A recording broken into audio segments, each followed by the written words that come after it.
ठरलं तर मग या मालिकेच्या पुढील काही येणाऱ्या भागांचे लेटेस्ट त्याचबरोबर इंटरेस्टिंग अपडेट आपण आपल्या आजच्या या व्हिडिओमध्ये जाणून घेणार आहोत। चला तर मग मित्रांनो, अजिबात वेळ वाया न घालवता सुरुवात करूया आपल्या आजच्या या व्हिडिओला। तर आता आपण इथे असं पाहतो की अर्जुनने आता पाहिलेलं असतं की पूर्णाजी पडत असते आणि प्रिया तिचा हात सोडून देते आणि सगळा ब्लेम आता ती लगेचच विमलताईवरती टाकूनही देते। आता मग अर्जुनच्या ही गोष्ट लक्षात आलेली असते की ज्यावेळेस गोष्टी प्रियाच्या अंगलट येतात त्यावेळेस स्वतःला त्यातून व्यवस्थित बाहेर काढण्यासाठी प्रिया ताबडतोब सगळा काही ब्लेम दुसऱ्याच्या अंगावरती टाकते आणि स्वतः मात्र मोकळी होते। मग जर आपण या सगळ्यामध्ये प्रियाला अडकवलं तरच प्रिया तोंड उघडेल। म्हणजे थोडक्यात सांगायचं काय, जर नाक दाबलं तरच तोंड उघडेल। मग आता प्रियाचं नाक दाबायचं असेल तर काय करावं लागेल असा विचार अर्जुनच्या मनात येतो आणि अर्जुनला सुचते ती एक भन्नाट कल्पना। अर्जुन लगेचच चैतन्याला सांगतो, चैतन्य एक काम कर, मला पुन्हा एकदा बंदुकीवरचे फिंगरप्रिंट रिपोर्ट्स हवेत, त्यासाठी तू अप्लाय कर फॉरेन्सिक लॅबमध्ये आणि यावेळेस मी सांगेन तसे रिपोर्ट मला बनवून हवे। चैतन्य विचारतो, रिपोर्ट बनवून हवेत अर्जुन? त्यावर अर्जुन म्हणतो, हो रिपोर्ट बनवून हवेत, काही कारण आहे। आणि एक आणखीन गोष्ट, सरंजामेला सुद्धा आपल्या ऑफिसला बोलवून घे, सरंजामेसुद्धा महत्त्वाचा या केसमध्ये। त्याबरोबर लगेचच चैतन्य म्हणतो, अर्जुन तुझं काय चाललं आहे ना, मला काहीच कळत नाही आहे। अर्जुन म्हणतो, डोंट वरी, मी सांगतोय ना, तू फक्त तसं तसं करत जा, हळूहळू मी काय करतोय कसं करतोय हे स्वतःहून तुझ्या लक्षात येईल।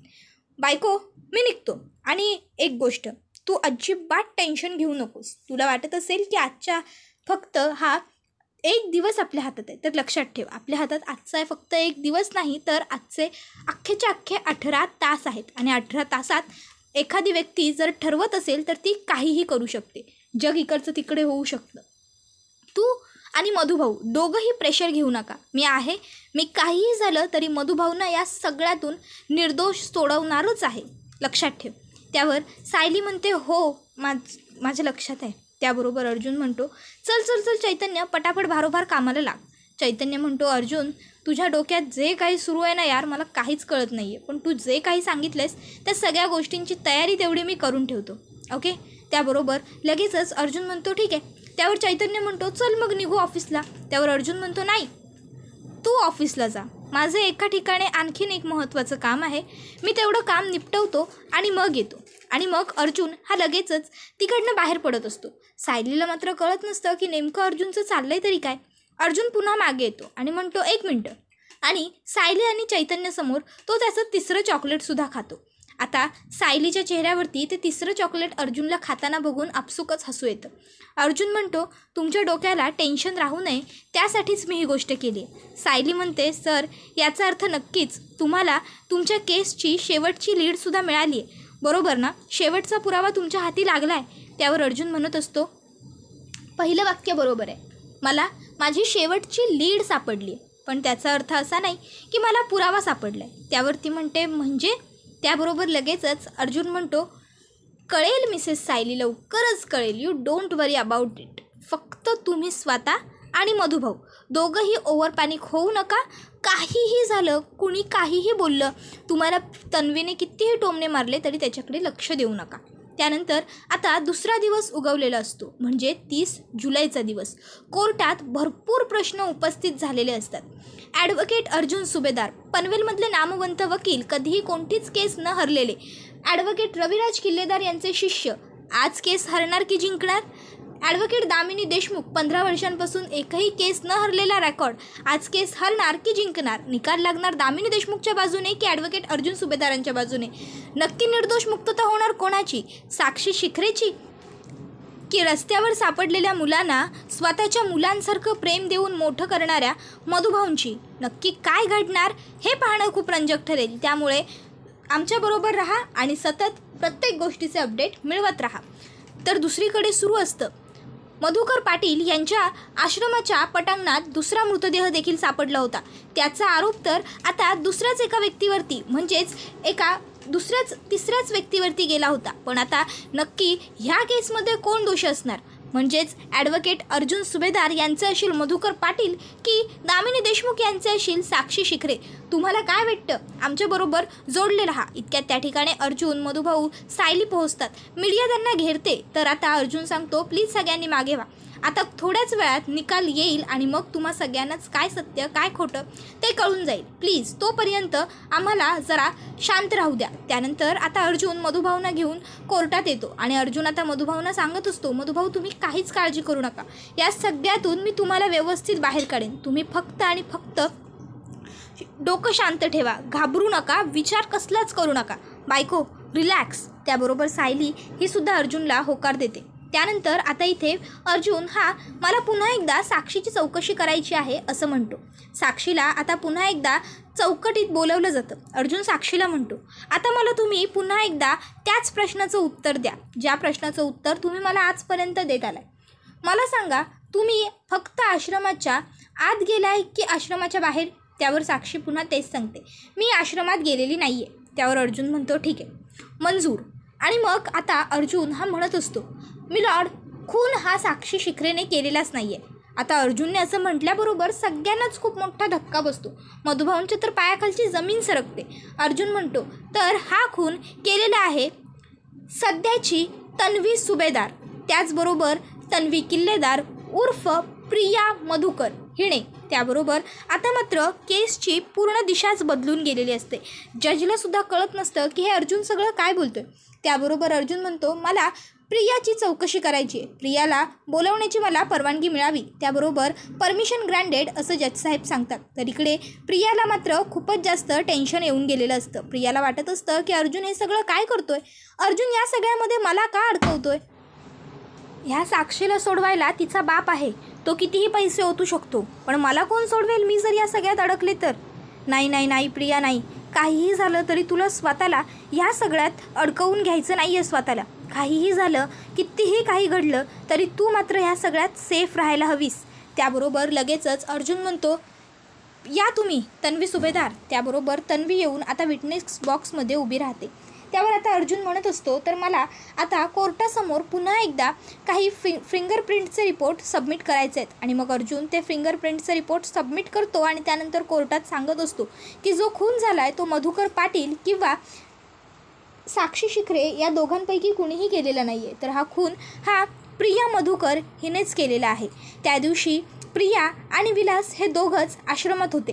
तिथे साक्षी ही प्रॉपर्टीचे कागदपत्र शोधण्यासाठी आली होती, तर मधुभाऊ हे भाजी घेऊन आले होते. आणि त्यावेळी झटापटीमध्ये साक्षीच्या हातातली पिस्तूल प्रियाने घेतली आणि प्रियाच्या हातूनच विलासला गोळी लागली. आता हे सगळं दामिनी देशमुख ऐकत असते, पण ती काहीच क्रॉस आर्ग्यू करत नसते, कारण तिला प्रिया अडकते किंवा मधुभाऊ अडकतायत याने काहीच फरक पडत नसतो. तिला फक्त आणि फक्त साक्षीला या सगळ्यातून सोडवायचं आहे. मग बाकी कोण अडकतं कोण सुटतं याच्याशी तिचं काहीच घेणं देणं नाही आहे. उलट दामिनी मनातल्या मनात विचार करत असते, जाऊ देत, अर्जुनने हा सगळा आरोप जरी प्रियावरती ढकलला तरी मला काय फरक पडतो. ती या सगळ्यात अडकली तरी साक्षी शिखरे ही तर व्यवस्थित सुट्टी आहे ना, माझा फक्त संबंध तितकाच आहे. तर इकडे आता मनातल्या मनात महिपतसुद्धा खुश असतो. त्याला वाटत असतं की ह्या चुचुंद्रीचं जे काही व्हायचं आहे ते होऊ दे. माझी लेक सुखरूप सुटली ना, बस, मला त्याच्यापेक्षा जास्त काहीच नको. ह्या अर्जुनानं जे काही केलं ते हिला अडकवण्यासाठी जरी केलं असलं तरीसुद्धा त्याचा सासरा पण सुटतोय आणि माझी पोरगी पण सुटते. ह्या प्रियाचं आपल्याला काय करायचं आहे तसं पण खूप त्रास झाला होता आपल्याला ह्या मुलीचा. आता मात्र इकडे महिपतला पण काही फरक पडत नसतो आणि दामिनीला तर काही फरक पडतच नसतो. उलट कारण तिनेच साक्षीला कोर्टात खोटं बोल सांगितलं होतं. जे दामिनीने सांगितलं होतं ते बोलू नको असं सांगितलं होतं. त्यामुळे दामिनीला तर काही फरकच पडत नसतो. तर इथे साक्षीसुद्धा विचार करत असते की जाऊ दे, या सगळ्यामध्ये प्रिया अडकली तरी मला काय फरक पडतो. तसंही प्रियाचं आणि माझं एवढं काय रिलेशन आहे. प्रियाला तसे आणि असे मला पैसे द्यावेच लागत होते. उलट जर या सगळ्यात प्रिया अडकली तर मी तर सगळ्यात चहूबाजूने कायमची सुटून जाईन. मला कशातच पुन्हा अडकावं लागणार नाही. माझा सगळा पास्ट फक्त मला विसरून जावं लागेल. मी एक काम करेन, थोडे दिवस कुठेतरी बाहेर निघून जाईन आणि मग बाहेरून जाऊन आल्याच्यानंतर मला फ्रेश वाटेल आणि मी प्रिया परत हा सगळा 2 वर्षांचा कालावधी सगळं काही विसरून गेलेली असेल. आता साक्षीने सुटण्याच्या अगोदरच सुटण्यानंतर काय काय करायचं आहे या गोष्टींचे प्लॅनिंग करून घेतलेले असतात. तर इथे अर्जुन हा आता कोर्टात सांगत असतो की खरा गुन्हेगार हा साक्षी किंवा मधुभाऊ यांच्यापैकी नसून खरी गुन्हेगार ही प्रिया आहे आणि प्रियाला वाचवण्यासाठीच खरं तर साक्षीने खोटी साक्ष द्यायची असं त्यांचं ठरलं होतं. पण त्या ठिकाणी ज्यावेळेस साक्षीची पिस्तूल सापडली, साक्षीने घातलेलं गळ्यातलं लॉकेटचं पेंडल सापडलं, त्यावेळेस साक्षीने आणि मधुभाऊने यांच्यापैकी एकाने कुणीतरी खून केला अशी शक्यता निर्माण झाली आणि त्यामुळे स्वतःवरती आरोप साक्षीने घेतला आणि प्रिया तिच्यासाठी आय विटनेस बनली. त्या दोघींमध्ये असं ठरलं की मी आय विटनेस बनेन, मी स्वतः साक्ष देईन आणि त्यामुळे तुला अटक होणार नाही.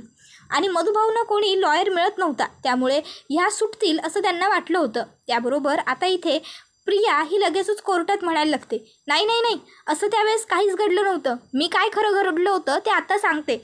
आणि मग ती सांगायला लागते की खरं तर ह्या मधुकर पाटलांचं जे काही वात्सल्य आश्रम आहे ते ह्या साक्षी शिखरेला आणि महिपत शिखरेला हवं होतं.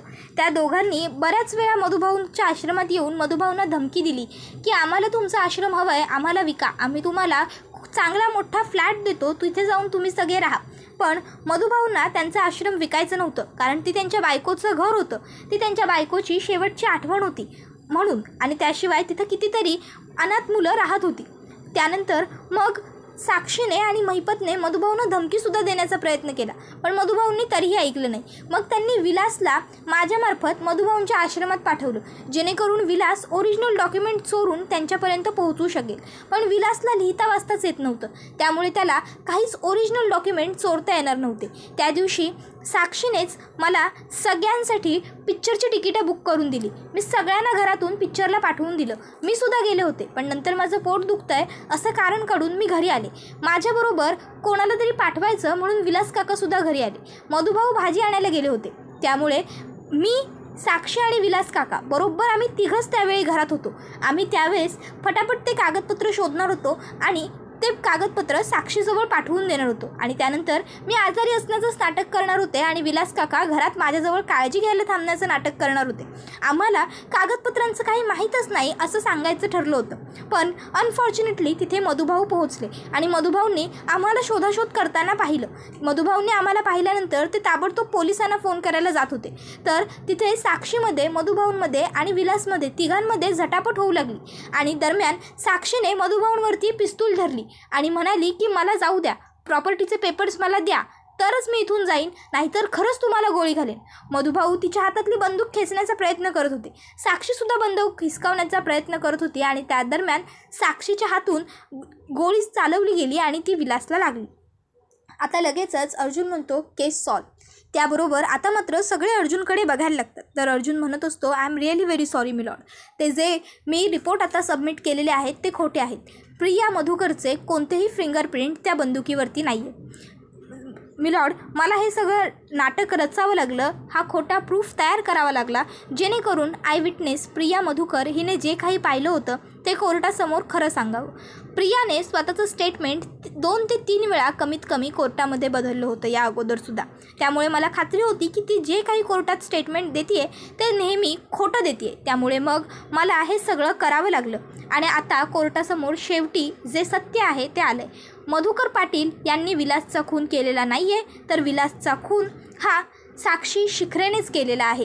त्याबरोबर आता मात्र दामिनी हे अर्जुनला पुन्हा एकदा क्रॉस करण्याचा प्रयत्न करत असते की ही मुलगी बोलेल आणि तिच्यावर आपण विश्वास ठेवायचा, हे काहीही बडबडू शकते, तुम्ही हिला पैसे दिले नाहीत असं कशावरून. त्यावर अर्जुन म्हणतो मी हिला पैसे दिलेत बरोबर, पण मग तुमच्या अशिलाने पैसे दिले नसतील हे कशावरून ही खोटं बोलते. त्यानंतर आता कोर्टात हे सिद्ध झालेलं असतं की खून जो आहे तो साक्षी शिखरेने केलेला आहे, मधुभाऊंनी कोणत्याही पद्धतीचा खून वगैरे काहीही केलेला नाही आहे. मग आता अर्जुन हा कोर्टाला रिक्वेस्ट करत असतो की माझे अशील मधुकर पाटील हे वयोवृद्ध असून तरीही त्यांनी लीगल प्रोसिजरला सामोरं जाण्याचं सामर्थ्य दाखवलं. त्यांनी प्रत्येक नियम अगदी काटेकोरपणे पाळला आहे, अगदी त्यांना जामीन मिळाल्यानंतर हजेरी लावायला जाण्याचा सुद्धा जो नियम आहे तो सुद्धा त्यांनी बजावला. एकही दिवसाची हजेरी देखील त्यांनी बुडवलेली नाही आहे. आणि लोकांनी त्यांना मारलेले टोमणे, लोकांनी लावलेला बट्टा, त्यांची झालेली बेअब्रू हे सगळं तर वेगळंच आहे. त्यामुळे माझी अशी कोर्टाला विनंती आहे की साक्षी शिखरेने जे काही माझ्या अशिलांवरती खोटे आरोप लावले होते, त्याचबरोबर प्रिया मधुकर उर्फ तन्वी सुभेदार हिने जे काही माझ्या अशिलांवरती आरोप केले होते, खोटं सांगितलं होतं की तिने स्वतःच्या डोळ्याने खून होताना वगैरे पाहिलं, त्या सगळ्याबद्दल त्या दोघींनाही कठोरातली कठोर शिक्षा देण्यात यावी आणि माझे अशील मधुकर पाटील यांची निर्दोष सुटका करण्यात यावी. त्याबरोबर आता 2 ते 5 मिनटं जज शांत बसतात. आता सगळ्यांमध्येच कुजबूज सुरू होते. काय होईल काय होईल काय होईल हा प्रश्न सगळ्यांनाच पडलेला असतो. आणि मग शेवटी जज हा त्यांचा फायनल निर्णय देतात. तो म्हणजे मधुकर पाटील यांनी कोणत्याही पद्धतीचा खून किंवा गैरवर्तन केलेले नसून त्यांना हे कोर्ट सोडून देत आहे. त्याचबरोबर प्रिया मधुकर उर्फ तन्वी किल्लेदार हिने कोर्टामध्ये खोटी साक्ष दिली.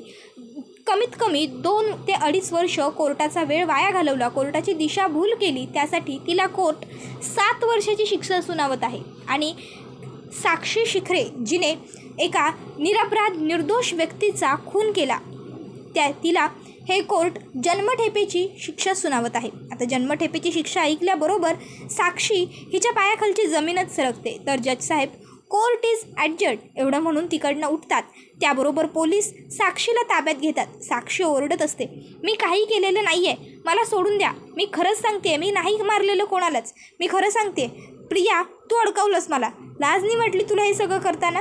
अगं किती पैसे पुरवले होते मी आणि माझ्या अण्णांनी तुला, तरीसुद्धा तू आज गद्दारी केलीस माझ्याबरोबर. प्रिया तू केलं आहेस हे सगळं, तू केलं आहेस. आता प्रियासुद्धा ओरडायला लागते, मी काही नाही केलेलं, तू आणि तुझ्या बापानेच केलं हे सगळं. तुम्ही सामान्य माणसांना लुबाडता, लुटता, कमी पैशात त्यांची जमीन विकत घेता आणि तिथे मोठमोठे प्लॉट बांधता. आणि जर ते शक्य नाही झालं तुम्हाला तर त्या लोकांना तिकडनं हकलवून लावता, उल्लीस धरता, भीती घालता. त्याबरोबर मात्र आता दामिनीची खूप नाचक्की होत असते. कारण दामिनीची अशील आणि तिचेच आय विटनेस दोघंही एकमेकाबरोबर भांडत असतात आणि हे सगळं काही मीडिया शूट करत असते, बघत असते. दामिनीच्या तर पायाखालची जमीनच सरकलेली असते. तब्बल 15 वर्ष मी कारकिर्दी करते आहे, एकही केस न हरल्याचा माझा विक्रम आहे. पण आज या मूर्ख बाप लेकीमुळे मला ही केस हरावी लागली, तीसुद्धा एका सामान्य वकिलासमोर. असा वकील जो माझ्या वयाच्या अर्धा आहे. त्याबरोबर आता इकडे महिपत शिखरेच्या डोक्यात मात्र मुंग्याचे यायला लागलेले असतात. त्याला कळतच नसतं की हे सगळं काही काय घडून बसलं. माझी लेक साक्षी, तिला अटक झाली, तीसुद्धा जन्मठेप. आजपर्यंत मी एवढे गुन्हे केले, अट्टल गुन्हे केले, पण पोलीस कधी माझ्यापर्यंत पोहोचू शकले नाही. आणि माझी मुलगी साक्षी, तिने एक साधा खून केला आणि साधा एक खूनसुद्धा तिला पचवता आलेला नाही आहे. हे कसं शक्य आहे? महिपत मात्र या विचारात हरवलेला असतो. तोपर्यंत साक्षी आणि प्रियाला घेऊन पोलीस निघून जातात. आता इकडे सायली, अर्जुन आणि मधुभाऊ घरी आलेले असतात. सायली, अर्जुन, मधुभाऊ, चैतन्य सगळेच जण खूप खुश असतात. पण घरातल्या सगळ्यांना ज्यावेळेस कळतं की प्रिया गेली 2 वर्ष घरात खोटं बोलत होती, कोर्टात खोटं बोलत होती, त्याबरोबर सगळ्यांनाच कळत नसतं की एवढी खोटारडी मुलगी कशी काय असू शकते. म्हणजे घरातही फसवाफसवी, कोर्टातही फसवाफसवी, स्वतःच्या आईवडिलांचीही फसवाफसवी, सासरकडच्यांचीही फसवाफसवी. तर आता चैतन्य म्हणत असतो, बापरे, मी तर एवढी महाभयानक मुलगी आजपर्यंत कुठेच पाहिली नव्हती. तर सायली म्हणत असते, मी ही महाभयानक मुलगी लहानपणापासून पाहत होते चैतन्य भाऊजी, पाहत नव्हते तर माझ्याच घरात चांगले अनुभवत होते. पण शेवटी खोटं हे समोर येतंच आणि प्रियाचं खोटंसुद्धा आपल्या सगळ्यांच्या समोर आलं. आणि आता आपल्या कुटुंबियांना हळूहळू या सगळ्या धक्क्यातून सावरायला वेळ जरी लागला तरी नक्की मला खात्री आहे सगळेजण सावरतील. आपल्या घराला लागलेली वाळवी कायमची निघून गेली या गोष्टीचा मला खूप आनंद आहे. त्यावर अर्जुन म्हणत असतो, मलासुद्धा खूप बरं वाटतंय. आपण घसा फोडून फोडून सगळ्यांना सांगत होतो पण कोणीच आपलं ऐकत नव्हतं. पण शेवटी आपल्याला जे हवं ते घडलंच. त्याबरोबर हा व्हिडिओ इथेच संपतो. व्हिडिओला लाईक करा, चॅनलवर नवीन असाल तर चॅनलला सबस्क्राईब करा. धन्यवाद.